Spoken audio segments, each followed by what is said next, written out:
السلام عليكم ورحمة الله وبركاته. أعوذ بالله من الشيطان الرجيم. بسم الله الرحمن الرحيم.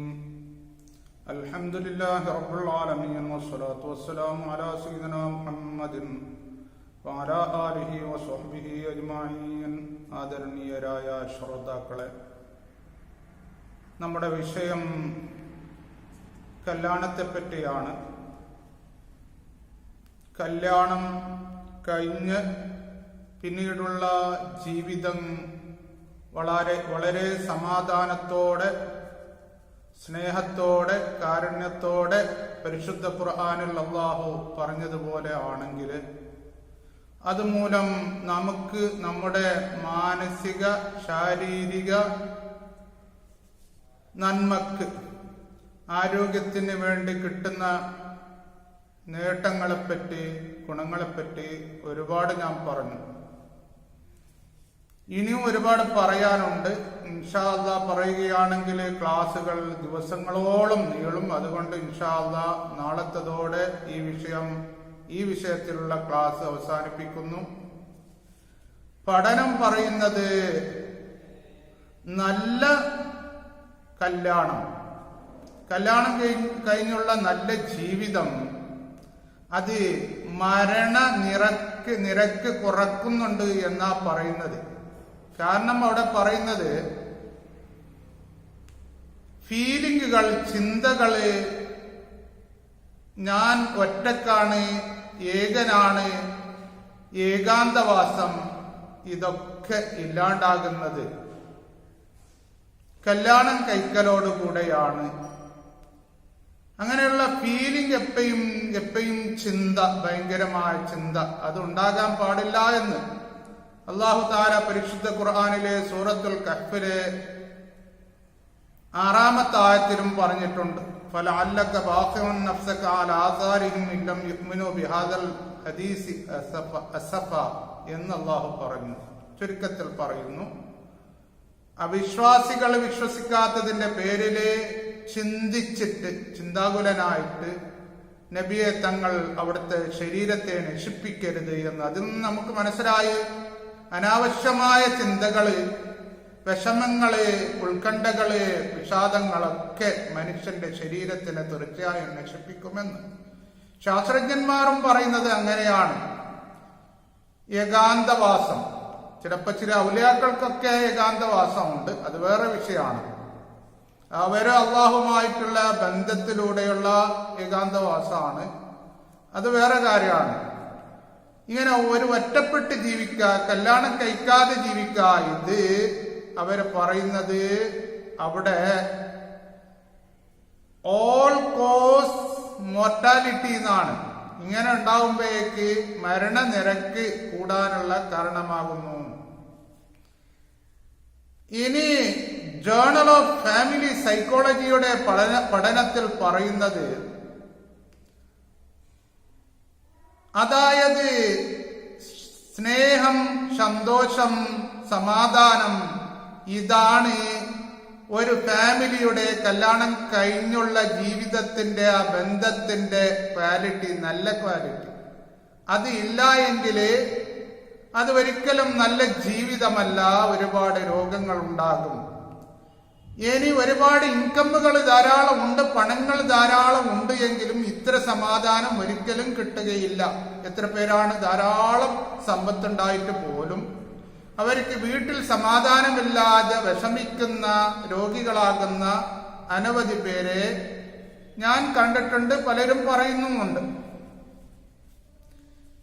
ഇനി ഒരു വലിയ പഠനത്തിൽ പറയുന്നത്, കല്യാണം കഴിച്ചുള്ള പരിശുദ്ധ ഖുർആനിൽ പറഞ്ഞതുപോലെ സമാധാനത്തോടെ, സ്നേഹത്തോടെ, കാരുണ്യത്തോടെ ജീവിക്കുന്ന ആ ജീവിതം കൊണ്ട് ഏറ്റവും കൂടുതൽ മനസ്സിനാണ് ആരോഗ്യം ലഭിക്കുന്നത്. ശരീരത്തിനും അതേപോലെ തന്നെ ആരോഗ്യം ലഭിക്കുന്നുണ്ട്. അതായത് കല്യാണം കഴിച്ചവർക്ക് വളരെ നല്ല ജീവിതമാണെങ്കിൽ, കല്യാണം കഴിച്ചു, സമാധാനമുണ്ട് ധാരാളം, അവർ പരസ്പരം വലിയ സ്നേഹത്തിലാണ്, വലിയ കാരുണ്യത്തിലാണ്. എന്ത് കാര്യവും പരസ്പരം ചർച്ച ചെയ്ത് തീർമാനിക്കുന്നതാണ്.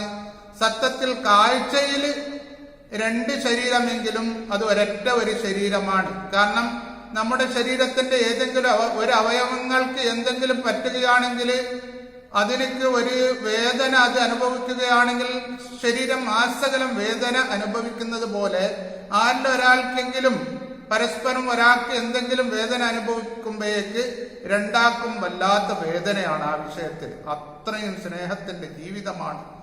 എങ്കില് ശാസ്ത്രം പറയുന്നത് അവിടെ ഡിപ്രഷനുകൾ, വിഷാദങ്ങൾ കുന്നുകൂടുകയില്ല എന്ന് മാത്രമല്ല, വലിയ സാധ്യത, വലിയ പരസ്പരം തൃപ്തി, മനസ്സമാധാനം ഉണ്ടാകും എന്ന് മാത്രമല്ല, അവരുടെ ബ്രെയിനിന്റെ കോഗ്നിറ്റീവ് ഫങ്ഷനുകൾ നന്നായിട്ട് എന്തും ചിന്തിക്കാനുള്ള കഴിവുകൾ കൂടും എന്ന് മാത്രമല്ല, ആൽസിമേഴ്സിന്റെ രോഗങ്ങളെ അത്തരക്കാർക്ക് വളരെ കുറവായിരിക്കും. നമ്മുടെ ബ്രെയിനിന്റെ നെർവസുകളൊക്കെ അത് നിശ്ചലമായി ഉണ്ടാകുന്ന രോഗമുണ്ടല്ലോ, ആ രോഗങ്ങളൊക്കെ വളരെ കുറവാകും. ബ്ലഡ് ഷുഗർ, പ്രമേഹം വളരെ കുറവായിരിക്കും. അവരുടെ ഷുഗറിന്റെ ലെവലൊക്കെ അതിന്റെ തോതിൽ തന്നെ നിൽക്കും എന്ന് മാത്രമല്ല, ഇങ്ങനെ നല്ല ജീവിതം നയിക്കുന്ന, കല്യാണം കഴിച്ച് നല്ല ജീവിതം നയിക്കുന്നവരെ വല്ല രോഗം പിടിപെട്ട് ഹോസ്പിറ്റലൈസ് ചെയ്താൽ, ഹോസ്പിറ്റലിൽ കിടത്തിയാൽ പോലും അവർ പെട്ടെന്നായിട്ട് മാറുന്നുണ്ട്. നേരെ മറിച്ച് കല്യാണം കഴിക്കാത്തവരോ അല്ലെങ്കിൽ കഴിച്ച് അത് എന്തുകൊണ്ടോ എങ്കിലും അത് പിരിഞ്ഞു, എന്നാല് അവർക്ക് പലതരത്തിലുള്ള സെക്സ്വലി ട്രാൻസ്മിറ്റഡ് ഡിസീസസും ഉണ്ട്, അതുപോലെ പല നിലക്കുള്ള രോഗങ്ങളും ഉണ്ടാകും എന്ന് പറഞ്ഞിട്ടുണ്ട്. എന്നിട്ട് മാരേജ് ആൻഡ് മോർട്ടാലിറ്റി എന്ന് പറയുന്ന, കല്യാണവും മരണനിരക്കും എന്ന് പറയുന്ന ഒരു വലിയ സർവേ തന്നെ ഉണ്ട്. അമേരിക്കയിൽ വെച്ച് 1,77,545 ജനങ്ങളിൽ നടത്തിയ സർവേയിൽ അതിന്റെ റിപ്പോർട്ട് പറയുന്നത്, കല്യാണം കഴിച്ച് നല്ല ജീവിതം നയിക്കുന്നവരെ മറ്റുള്ളവരെ അപേക്ഷിച്ച് അവർക്ക് രോഗങ്ങൾ വളരെ കുറവാണ്. അവര് നല്ല സുഖകരമായ ജീവിതം നയിക്കുന്നു. അവർക്ക് ആരോഗ്യം കൂടുതലാണ്, ധാരാളം ആരോഗ്യങ്ങൾ അവർക്ക് ഉണ്ട് എന്ന് ഈ സർവേയിൽ പറയുന്നുണ്ട്. അപ്പോ എന്ന് മാത്രമല്ല, അങ്ങനെയുള്ളവർക്ക് ആയുസ്സുകളും കൂടുതലാണ് എന്നാണ് പറയുന്നത്. 35 വർഷത്തോളം ഫാമിലി സോഷ്യോളജിസ്റ്റുകളെ നടത്തിയ പഠനത്തില് അതിന്റെ റിപ്പോർട്ടുകളെ അവർ കമ്പൽ ചെയ്തിരുന്നു. അതില് പറയുന്നത്, ഈ കല്യാണം അവർ നല്ല എൻജോയബിൾ ആണ്, നല്ല സന്തോഷത്തോടെയുള്ള ജീവിതമാണ്. അത് അങ്ങനെയുള്ള ജീവിതം അവർക്ക് വലിയ ആരോഗ്യം നൽകുന്നുണ്ട്. ഇനി കല്യാണം കഴിക്കാത്തവരെ അപേക്ഷിച്ച്, കല്യാണം കഴിക്കാത്തവരും കഴിഞ്ഞിട്ട് പിന്നെ അവരുടെ ജീവിതം നന്നല്ലാത്തവരും, ഇവർക്ക് വളരെ നല്ല ആരോഗ്യങ്ങൾ കിട്ടുന്നുണ്ട് എന്ന് പറയുന്നു. യൂണിവേഴ്സിറ്റി ഓഫ് ചിക്കാഗോ യൂണിവേഴ്സിറ്റിയുടെ സോഷ്യോളജിസ്റ്റ് ലിൻഡ വെയ്റ്റ്, ഒരു വലിയ ശാസ്ത്രജ്ഞ, അവര് 40 വർഷത്തോളം ഈ കല്യാണം കഴിഞ്ഞവരിൽ അവരുടെ പ്രശ്നങ്ങളെ തെരഞ്ഞു നടന്ന് അതിലെ റീസർച്ച് ചെയ്തിട്ടുണ്ട്. 40 വർഷത്തോളം റീസർച്ച് ചെയ്തിട്ട് ഒരു ബുക്ക് എഴുതിയിട്ടുണ്ട്. ആ ബുക്കിന്റെ പേരാണ് ദ കേസ് ഫോർ മാരേജ് എന്നാണ്. ഡോക്ടർ ലിൻഡ വെയ്റ്റ് എഴുതിയ പുസ്തകമാണ് ഇത്. ഈ പുസ്തകങ്ങൾ നിങ്ങൾ വായിച്ചാൽ നിങ്ങൾക്ക് നന്നായിട്ട് മനസ്സിലാകും. ഈ 40 വർഷം റീസർച്ച് ചെയ്തിട്ട് ഈ എഴുതിയ പുസ്തകത്തില് അവര് ലാസ്റ്റ് അതിന്റെ റിസൾട്ട് പറയുന്നത്, a good marriage is both mans and womens best bet for living long and healthy life എന്നാണ്. അതായത് നല്ല ജീവിതമുള്ള മാരേജ്, പരസ്പരം സ്നേഹത്തോടെ, കാരുണ്യത്തോടെ, സ്നേഹത്തോടെ, സമാധാനത്തോടെയുള്ള മാരേജ്, സ്ത്രീകളാണെങ്കിലും പുരുഷന്മാരാണെങ്കിലും, അത് അവർക്ക് അങ്ങനെയുള്ളവര് ഒരുപാട് കാലം ജീവിക്കുന്നു, അവർക്ക് നല്ല ഒരു ആരോഗ്യപരമായ ജീവിതം ലഭിക്കുന്നു എന്നാണ് ഇത്രയും വലിയ റീസർച്ച്, വളരെ നീണ്ട റീസർച്ചിൽ അതിന്റെ അവസാനമായിട്ട് അവർ പറഞ്ഞത്. ഏതുപോലെ അല്ലാഹു തആല പരിശുദ്ധ ഖുർആനിൽ 1400 വർഷം മുമ്പ് പറഞ്ഞു, കല്യാണം കഴിക്കുമ്പോഴേക്ക് അത് സമാധാനം കിട്ടാൻ വേണ്ടി, അതായത് സമാധാനം വേണം, അവർക്ക് കാരുണ്യവും വേണം, അതിയായ സ്നേഹവും വേണം. അല്ലാഹു പറഞ്ഞു ഇതിൽ വലിയ ദൃഷ്ടാന്തമുണ്ട് എന്ന്. ആകാശ ഭൂമികളിൽ അല്ലാഹു ദൃഷ്ടാന്തമുണ്ട് എന്ന് പറഞ്ഞു. പല വലിയ വലിയ വിഷയങ്ങളിൽ ദൃഷ്ടാന്തമുണ്ട് എന്ന് പറഞ്ഞു. ഇവിടെ അല്ലാഹു തആല 2 തവണ പറഞ്ഞു ഇതിൽ ദൃഷ്ടാന്തമുണ്ട് ചിന്തിക്കുന്നവർക്ക് എന്ന്. അപ്പോഴേക്ക് ഇതിൽ ധാരാളം ചിന്തിക്കാനുണ്ട്, ധാരാളം ധാരാളം ധാരാളം പഠിക്കാനുണ്ട്, ധാരാളം റീസർച്ചിന്, ഗവേഷണത്തിന് ഇരയാക്കാനുണ്ട്.